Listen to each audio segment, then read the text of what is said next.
ஏல் cut off ஜீசஸின் இம்மாத வாக்குத்தத்தம். உங்கள் முதிர் வயது வரைக்கும் நான் அப்படியே செய்வேன், நடை வயது மட்டும் நான் உங்களை தாங்குவேன். நான் அப்படி செய்து வந்தேன், இனிமேலும் நான் ஏந்துவேன், நான் சுமப்பேன், தப்புவிப்பேன். ஏசாயா 46:4.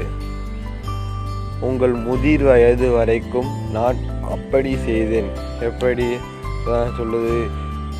ஏசாயா 46:3 அதுக்கு முந்தின வசனத்தில், தாயின் கர்ப்பத்தில் உற்பத்தியானது முதல் உங்களை தாங்கினேன். அப்போ முதிர் வயதிலும் நான் உங்களை தாங்குவேன். அதான் உங்கள் முதிர் வயது வரைக்கும் நான் அப்படியே செய்வேன், நிறைய வயது மட்டும் நான் உங்களை தாங்குவேன்.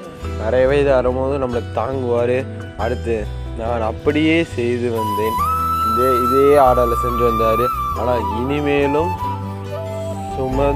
ஏந்துவேன், சுமப்பேன், தப்புவிப்பேன். அது எப்படி சொல்கிறாரு? இனிமேலும் நான் ஏந்துவேன், நான் சுமப்பேன், தப்புவிப்பேன். நான் என்றது ஆண்டவர் தான் குறிக்குது. ஏன்னா அவர் தான் நம்மளை சுமப்பார், நம்மளை தப்பு வைக்க முடியும், நம்மளை தாங்க முடியும், எல்லாம் செய்ய முடியும். தான் அவர் சொல்கிறாரு, நான் ஏந்துவேன். அவர் கரத்தில் நம்மளை ஏந்துவார், அவர் நம்மளே சுமப்பார், நம்மளை எல்லா தீங்குக்கும் தப்பு வைப்பார். இந்த மாதம் ஆண்டவர் நம்மளை ஏந்துவார், சுமப்பார், எல்லா தீங்கிலிருந்து நம்மளை தப்பு வைப்பார். இந்த மாதம் கர்த்தர் நம்மளை நன்றாக நடத்துவாராக. ஜெபிப்போமாக. எங்களை நேசிக்கிற அன்புள்ள தகப்பனே, ஆசிரியக்கப்பட்ட இந்த வேலைக்காக ஜெபிக்கிறோம் அப்பா. இந்த மாதத்தில் ஒவ்வொருவரையும் பாதத்தில் இந்த வாக்குத்தத்தத்தின்படி ஒவ்வொருவரையும் ஏந்துவேன், நான் ஏந்துவேன், நான் சுமப்பேன், தப்புவேன் என்ற வாக்குத்தத்தின்படி நடத்த முடியாத ஜெபிக்கிறோம் தகப்பனே. உங்களுக்கு பிரியமாக வாழ எல்லாருக்கும் உதவி ஜெயிக்கும் தகப்பனே.